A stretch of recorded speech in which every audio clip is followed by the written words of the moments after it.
Hello everyone!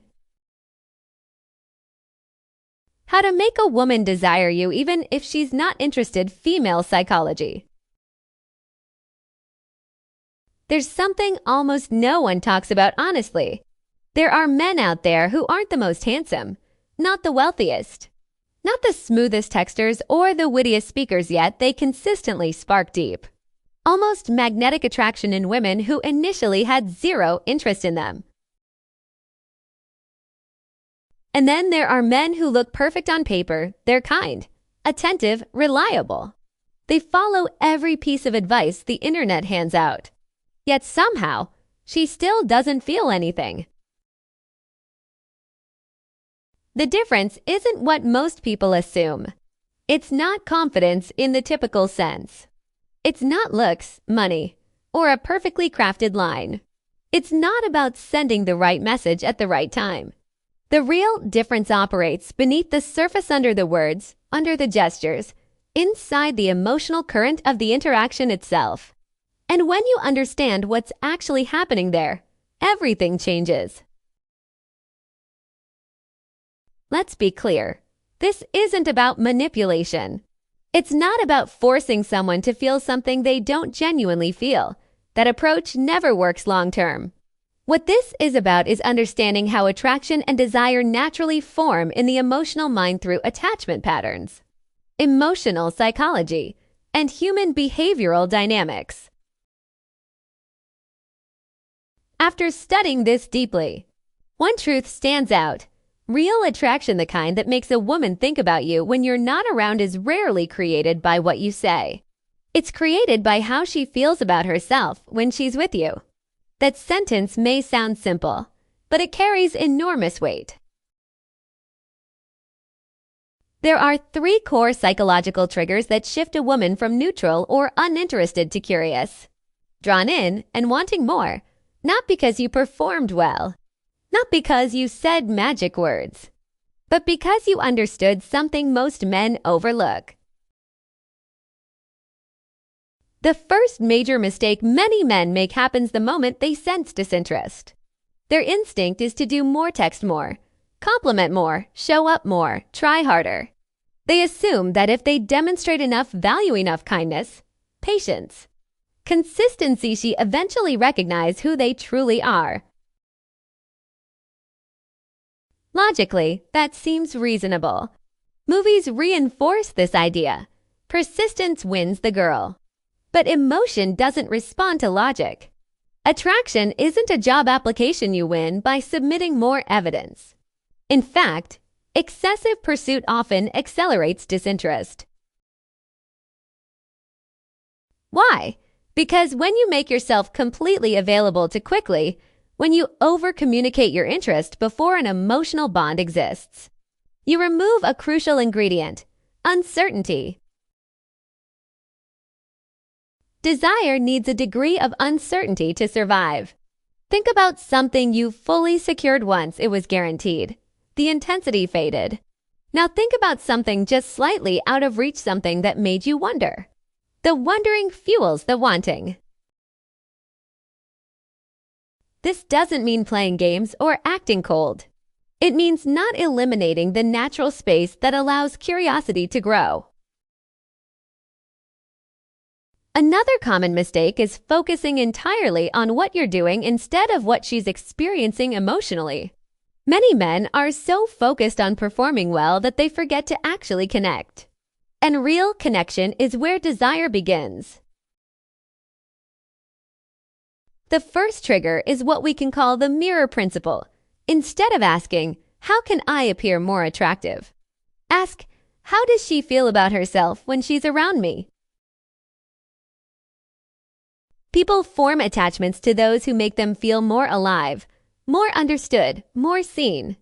If she leaves a conversation with you feeling sharper, more interesting, more valued, she associates that emotional lift with you. She wants to experience it again. This goes beyond surface-level compliments. Compliments without genuine presence are just background noise. What truly matters is the quality of your attention, listening fully, remembering small details she mentioned days ago, asking thoughtful follow-up questions, engaging her ideas seriously, even respectfully challenging them. When she feels that her words carry weight around you, that she's genuinely interesting, not just attractive. That feeling is rare, and rare emotional experiences create desire. The second trigger is emotional safety without becoming predictable. The balance comes from being consistent in character while still having depth. Emotional safety means she knows who you are. Your values are stable. Your words mean something. You don't shift personalities depending on whether she's giving you attention. That grounded consistency allows her to relax, and relaxation is necessary for genuine emotional openness. But safety alone creates comfort, not desire. Desire requires curiosity. That curiosity comes from depth, from having your own opinions, from not bending your views for approval, from having a full inner life that she doesn't immediately have total access to. Not because you're hiding, but because you're genuinely whole. If you reveal everything immediately, your full interest, your constant availability, there's nothing left to discover. And discovery is one of the most pleasurable emotional experiences we have. The third trigger is the scarcity of your approval. People are most drawn to approval that feels earned, not freely distributed. If your attention, admiration, and warmth are given equally to everyone, they carry little weight. But if your attention is selective, if it's clear that you genuinely value certain qualities and notice specific things, then receiving your focused attention feels meaningful. This isn't about being withholding or arrogant. It's about having real standards, having preferences, knowing what genuinely impresses you versus what feels ordinary. When you laugh, it's real. When you compliment, it's specific. When you admire something, it's because it truly moved you. That selectivity changes the dynamic. Instead of you chasing validation, she begins wondering what you think of her. She becomes curious about what earns your genuine attention. In real life, this shift is internal before it's external. Instead of asking yourself, how do I make her like me? You start asking, am I actually enjoying this? What do I genuinely think? That selectivity changes the dynamic.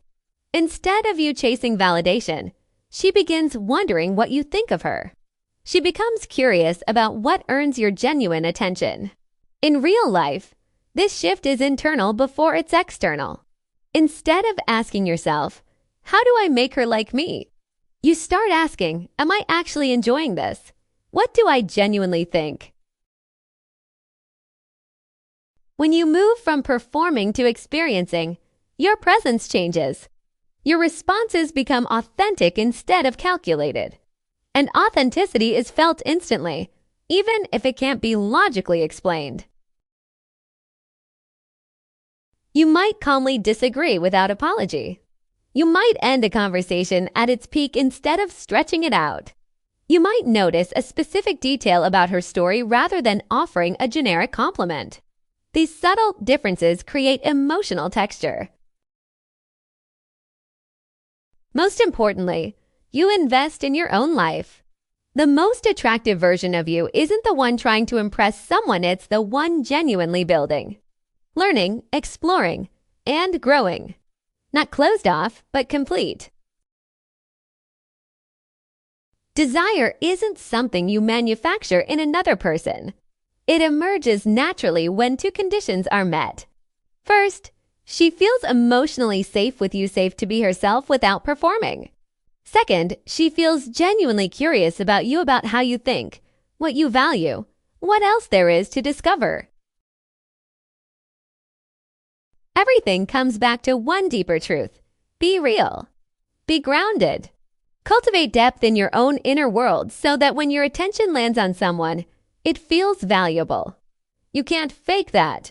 You build it slowly through the way you live, what you learn, and how seriously you take your own emotional growth. The men who create real, lasting desire aren't running strategies.